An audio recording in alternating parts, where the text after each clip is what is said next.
কি অমা তুমি এবাৰ কি কৈছা মই একো ভবাই নাই এতিয়া আৰু তোমালোকে ইমান সোনকালে বিয়া ফিক্স কৰি দিব বিচাৰিছা নাই দেই মা মই ইমান সোনকালে হ'ব নালাগে মানে অলপ টাইম লাগিব মোক কেইমাহমানৰ পিছত কৰিলেও হৈ যায়চোন ইমান আৰু একদম স্পীডত কৰিবলৈ কি আছেনো খোৱাটোতো এনেও হ'ব তাতে তোমালোকে ইমান উৎপাত কিয় লগাইছা অঁ পিছত হোৱা বা এতিয়া হোৱা তাতনো কি পাৰ্থক্য আছে এতিয়া হ'লেও হ'বই লাগিব পিছত হ'লেও হ'বই লাগিব পিছত হোৱা কামটো যেনিবা আগতীয়াকৈ কৰিলোঁ তাতনো কি আপত্তি আছে হয় বোলে কিবা বেয়া বা কিবা জানিবলগীয়া আছে তেতিয়া বেলেগ কথা এতিয়া চবফালে চবেই মান্তি হৈ আছে কাৰো একো অবজেকশ্যন নাই তোৰো একো নাই তেতিয়াহ'লেনো ৰখাই থৈ কি পাবি আৰু সময়ৰ কাৰণ সময়ত কৰি পেলোৱাটো ভাল পিছলৈ বুলি থৈ দিলে আকৌ কি হয় ঠিক নাই সেইটো কাৰণেহে মই সোনকাল কৰিব লৈছোঁ মই সেইবোৰ নাজানো দেই মা কিন্তু মই এতিয়াই হ'ব বিচৰা নাই তোমালোকে আৰু জোৰ জবৰদস্তি কৰি থাকিলে নহয় নহয় মই যেতিয়া মন যাব মই তেতিয়া হ'ম এতিয়া মই ৰেডিয়ে নাই জাষ্ট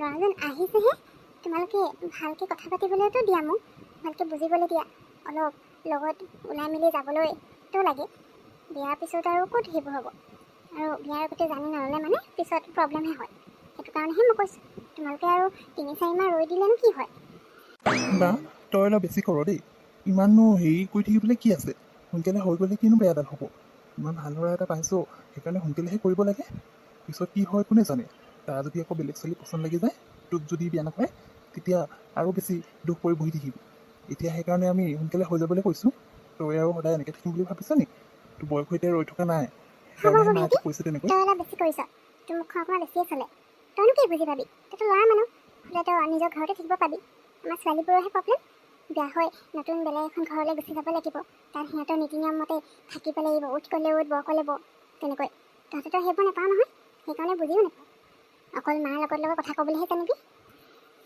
অঁ মাইনা এইনো কি বেয়া কথাটো ক'লে ভাইটি ঠিকেইতো কৈছে পিছত যদি সি আকৌ বেলেগ ছোৱালী পচন্দ কৰি লয় তেতিয়া কি কৰিবি সেইটো কাৰণে এতিয়াই যেতিয়া নেকি চবেই ৰাজি হৈ আছে সোনকালে বিয়াখন কৰাই দিয়াতনো কি আপত্তিটো সোনকালে বিয়া হৈ গ'লে চব আজৰিও হৈ যাওঁ আমি নিজৰ নিজৰ কামৰ কাৰণে আকৌ ৰখাই থৈ থাকিলে মানে কেতিয়া হ'ব কি সেইবোৰ চিন্তা লাগি থাকিব সেইকাৰণে সোনকালে হৈ যোৱাটোৱেতো কাৰণে ভাল হ'ব হ'ব তোমালোকে মোৰ যে সুধিব নালাগে মই কি বিচাৰোঁ নিবিচাৰোঁ তোমালোকে অকল নিজৰ নিজৰ মতেই চব কৰিব বিচাৰা কৰি থাকা যি কৰিব আছে মই আৰু একো নকওঁ সদায় মানে চব নিজৰ মতে কৰিব বিচাৰিব মই যে ৰাজি আছোনে নাই ৰেডি আছোনে নাই সেইবোৰ জানিবলৈ নাই চবেই অকল আজৰি হ'ব লাগে কৰি থাকা তোমালোকৰ মতে মই কিবা ক'লেও মোৰ কথা নুশুনা নহয় এই ছোৱালীজনী যে কেনেকৈ বুজাম আৰু তাইক দেই কথাবোৰ একদম বুজিবলৈ চেষ্টা নকৰে পিছত হোৱা এতিয়া হোৱা তাৰ মাজতো কি পাৰ্থক্য আছে যেতিয়া হ'লেও তাইতো হ'বই লাগিব আৰু তাই এতিয়া যথেষ্ট বয়স হৈ গৈছে বিয়াৰ তাইতো সৰু সৰু ছোৱালীবোৰে আৰু বিয়া হৈ মেলি এখন ঘৰ চাই আছে এই আকৌ এতিয়াও ৰেডিয়ে নাই এইটোৱে নাই সেইটোৱে নাই কৰি থাকিবলৈ নোৱাৰিছোঁ আৰু এই লগৰ দেই অঁ মা তাকেই বাজনী যে একদম বুজি নাপায় দেই তাই অকল নিজৰ কথা মতেও চব নহ'ব নহয় তাই যেতিয়া মন যায় তেতিয়া কৰিম বুলি ক'লেওতো নহ'ব সময় ৰৈ নাথাকে নহয় আৰু সময়ৰ লগত চবৰে মনবোৰো সলনি হৈ থাকে সেইটো কথাকে বুজি নাপায় মানে কি যে ছোৱালী নহয় এজনী তাকে কি কবি আৰু এতিয়া বাৰু যি কি নহওক কিবা এটা কৰিব লাগিব তাই মান্তি হ'ব মই জানো আৰু ফুৰা মেলা কথা তাই ভাবি আছে সেইবোৰনো পিছতো হৈ থাকিব এতিয়া ফুৰা পিছত ফুৰা একেটাই কথা পিছত ভালহে হ'ব আকৌ তাই ফুৰিবলৈ যাবলৈ গতিকে হ'ব তাই খালি অকণমান সময় লাগে 2 দিনমান সময় লওক তাৰপিছত কি কৰে তাই জানে আৰু দেই মই হ'লে বেছি একো কৈ থাকিব নাই পিছত কিবা এটা হ'লে মানে অঁ তাইহে মা বেছি কষ্ট সেইটোৱে পাব কি ক'ম আৰু বাজনী মানে কিছুমান কথা ভাবিয়ে নাচাই চাগে যি মন যায় তাকে বলকি দিব তাই কথাবোৰ ভাবি চাব লাগে অকণমান বাৰু মা হ'ব দিয়া মোৰ ভাগৰে লাগিছে অকণমান আৰাম কৰি লওঁগৈ দেই তুমিও আৰাম কৰি লোৱা এজনীক বুজাওঁতে আমাৰ নিজৰে কিবা লাগি যায়গৈ আৰু কি হ'ল পূজা তুমি হঠাৎ লগ কৰিবলৈ মাতিলা যে মই একো ধৰিবই নোৱাৰিলোঁ বাৰু কোৱাচোন কিবা ইম্পৰ্টেণ্ট কথা আছে বুলি কৈছিলা যে অঁ ইম্পৰ্টেণ্ট কথা আছে সেইটো কাৰণে তোমাক মই মাতিলোঁ বাৰু তোমাক মই সেইদিনা কি কৈছিলোঁ তুমি নক'লা নেকি ঘৰত যে আমাৰ বিয়াখন এতিয়াই কৰিব নালাগে কেইমাহমানৰ পাছত কৰিব লাগে এতিয়াতো বহুত বস্তু ৰেডি কৰিব আছে এতিয়াই যদি সকলো ঠিক কৰি দিয়ে মই একো কৰিবলৈ নাপাম ময়োতো বিয়াখনক লৈ বহুত কিবা কিবি ভাবি থৈছোঁ ন এতিয়া ঘপককেনে কৰি দিলে সেইবোৰ একোৱেই নহ'বচোন সেইটো কাৰণে মই তোমাক কৈছিলোঁ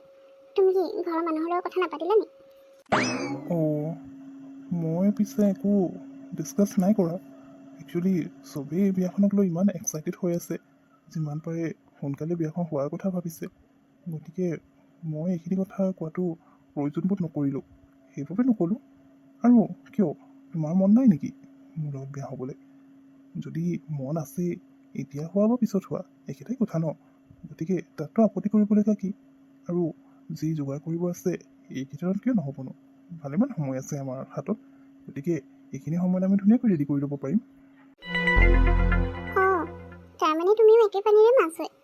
মই ভাবিছিলোঁ বাকী কোনেও নুবুজিলে এটলিষ্ট তুমিতো মোৰ কথাবোৰ বুজিবা, কিন্তু তুমিও সেই একেই আছা বাকীবোৰৰ নিচিনা। তুমি কি বুজিবা মই মোৰ নিজৰ বিয়াখনক লৈ কিমান কি সপোন দেখি থৈছোঁ, এনেকৈ কৰিম তেনেকৈ কৰিম, প্ৰি ৱেডিং শ্বুট কৰিম আৰু বহুত কিবা কিবি ভাবি থৈছিলোঁ। এতিয়া এই 10 দিনৰ ভিতৰত আৰু সেইবোৰ কৰিবলৈ সম্ভৱ হয় নেকি? মই ভাবিছিলোঁ তোমাক কথাখিনি ক'লে এটলিষ্ট তুমি ঘৰত কথাখিনি কৈ বিয়াখন অকণমান পিছুৱাই দিবা, কিন্তু নাই, মই মিছাতেই তোমাৰ ওপৰত ভৰসা কৰিলোঁ। একো লাভ নাই, কোনো মোৰ কথা বুজি নাপায়। চবেই অকল বিয়া বিয়া কৰি আছে, কিন্তু মোৰ যি সপোন সেইটোৰ কথা কোনো ভাবিবলৈ সময় নাই মানে।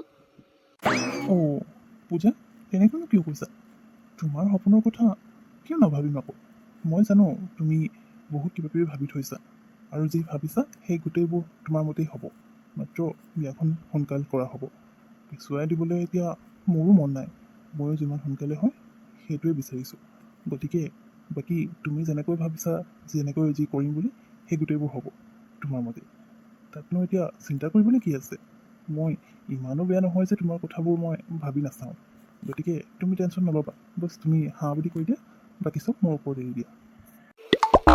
নাজানো আৰু মোৰ লগত কি হ'বলৈ গৈ আছে, কোনে মোৰ কথা বুজি নোপোৱা হৈছে। এতিয়া চবেই যদি এইটোৱে বিচাৰিছে, তেতিয়াহ'লে মই আৰু একো নকওঁ, কাৰণ মই কোৱা নোকোৱা একেই হ'ব, যিহেতু চব এক চাইডে হৈ মোক অকলশৰীয়া কৰি দিছে। হ'ব দিয়া, তোমালোকে যি ভাবিছা, যেনেকৈ ভাবিছা, যেতিয়া ভাবিছা সেইটোকে কৰা। মই আৰু একো নকওঁ। আৰু বাকী থাকিল মোৰ সপোনবোৰৰ কথা, সেইবোৰো এতিয়া মই বাদ দিলেই ভাল হ'ব, কাৰণ সেইবোৰৰ কোনো অস্তিত্বই নাই। হ'ব দিয়া, মই ঘৰলৈ যাওঁ।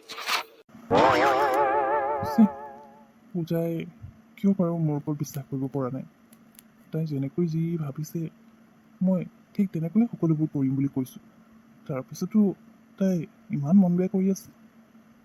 তাইৰ কি মোৰ লগত বিয়া হ'বলৈ মন নাই নেকি? বাৰু যি নহওক, ঘৰৰ মানুহৰ লগততো মই এতিয়া একো ডিছকাছ কৰিবলৈ বিচৰা নাই, কাৰণ চবেই ইমান এক্সাইটেড হৈ আছে আৰু ৰেডি হৈ আছে। গতিকে এতিয়া মই নিজৰ ফালেহে যিখিনি কৰিব পাৰোঁ পূজাৰ কাৰণে সেইখিনি কৰিব লাগিব, যাতে তাইৰ পিছত মনত দুখ এটা থাকি নাযায় যে তাই যেনেকৈ বিচাৰিছিলে তেনেকৈ একো নহ'ল বুলি। বাৰু এতিয়া মই গৈ থাকোঁ।